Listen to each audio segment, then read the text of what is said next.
Salam sigap dan shalom. Renungan kita pada hari ini, Jumat 14 Mei 2021, berjudul Dalam Memperoleh Kemenangan Atas Selera. Ayat intinya terdapat di dalam Matius 4 ayat 3 dan 4. Lalu datanglah si pencoba itu dan berkata kepadanya, "Jika engkau anak Allah, perintahkanlah supaya batu-batu ini menjadi roti." Tetapi Yesus menjawab, "Ada tertulis, manusia hidup bukan dari roti saja, tetapi dari setiap firman yang keluar dari mulut Allah." Pena Inspirasi menuliskan yang dimaksud dengan judul renungan kita pagi ini, dalam memperoleh kemenangan atas selera, dan ini yang harus menjadi landasan patron kita berpijak dengan menuruti teladan yang sempurna itu adalah sebagai berikut. Pertama, seseorang bisa memperoleh kemenangan atas selera bila mana orang itu mau mentaati tuntutan Allah untuk maju terus mengembangkan pikiran dan penyucian jiwa dengan mengendalikan diri dan percaya sepenuhnya pada kuasa Kristus. Haruslah kita mengetahui bahwa merosotnya selera adalah penghalang besar terhadap perkembangan pikiran dan penyucian jiwa. Walaupun kita mengaku pembaruan kesehatan masih banyak yang makan tidak teratur, menuruti selera adalah penyebab terbesar kelemahan jasmani dan pikiran, dan sebagian besar jadi penyebab kelemahan dan mati yang terlalu cepat.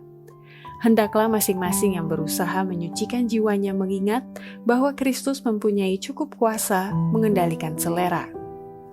Kedua, seseorang bisa memperoleh kemenangan atas selera bila mana orang itu serius mau membebaskan diri dari perhambaan dan perbudakan selera, agar kebenaran firman Tuhan itu berguna dan ditinggikan di dalam kehidupannya sehari-hari. Setiap orang Kristen yang sejati akan menguasai selera dan nafsunya. Kecuali membebaskan diri dari perhambaan dan perbudakan selera, dia tidak akan dapat menjadi hamba Kristus yang sejati dan yang menurut.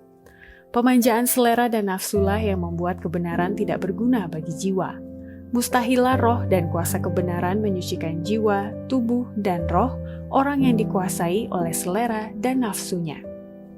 Ketiga, seseorang bisa memperoleh kemenangan atas selera bila mana sudah dilatih atau dimulai dari sejak meja makan, dan orang itu juga mesti melakukan penyangkalan diri dan pertarakan dan berpuasa dalam kehidupannya sehari-hari.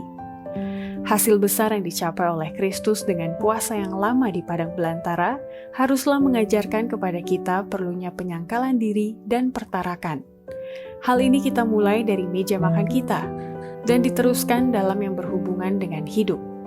Penebus dunia turun dari surga menolong manusia dalam kelemahannya, agar dengan kekuatan yang diberikan Yesus kepadanya, dia beroleh kekuatan mengatasi selera dan nafsu sehingga menang di dalam segala hal.